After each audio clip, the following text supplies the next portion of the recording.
Let's mic global news.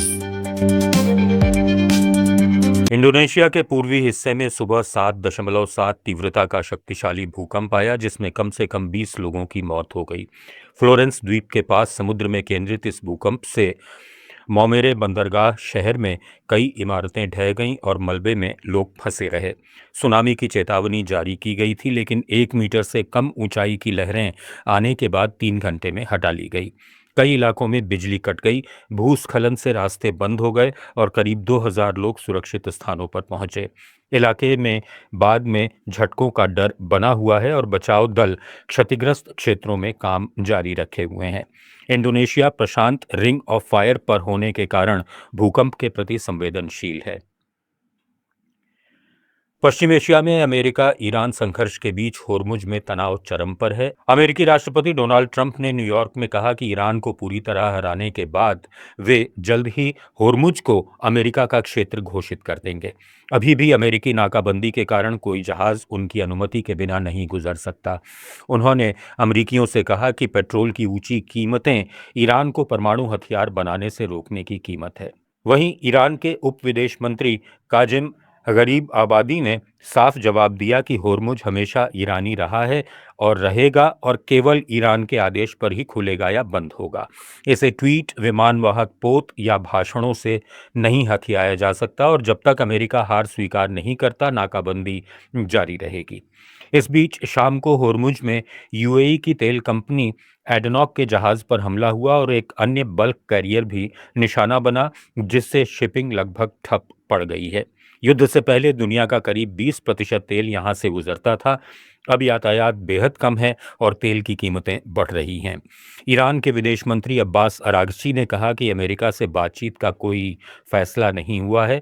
हालांकि Qatar और पाकिस्तान मध्यस्थता कर रहे हैं और ओमान के साथ जल संधि प्रबंधन पर बातचीत जल्द खत्म हो सकती है।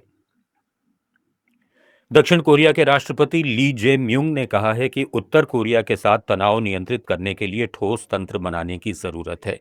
कोरिया के जापानी शासन से मुक्ति दिवस पर सियोल में दिए गए भाषण में उन्होंने उत्तर कोरिया और संबंधित पक्षों से बातचीत का आह्वान किया, ताकि 1950 से 53 तक चले कोरियाई युद्ध को औपचारिक रूप से समाप्त किया जा सके।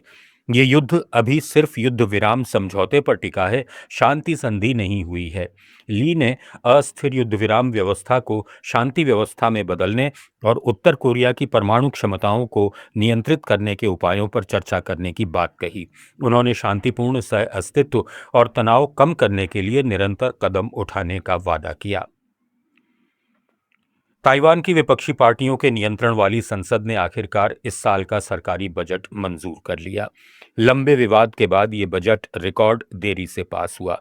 मूल प्रस्ताव में करीब 95 अरब डॉलर का खर्च था, जिसमें से कुछ कटौती की गई, लेकिन ड्रोन कार्यक्रम के लिए लगभग 2 अरब डॉलर का आवंटन बिना किसी कटौती के बना रहा। सरकार इस धन से सैन्य क्षमताओं को आधुनिक बनाना चाहती है, ताकि चीन के दबाव का मुकाबला किया जा सके।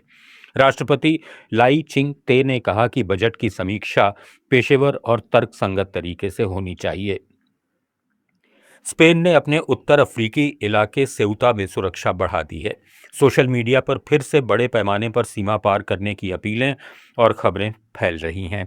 2 हफ्ते पहले 30 जुलाई को हजारों प्रवासियों ने मोरक्को से सेउता में घुसपैठ की थी, जिसमें दर्जनों लोगों की मौत हो गई थी।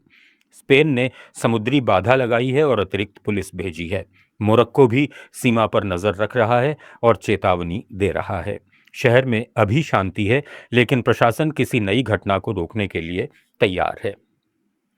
मध्य अफ्रीकी देश कांगो में इबोला का तेजी से फैलता प्रकोप अब 6ठे प्रांत तक पहुंच गया है।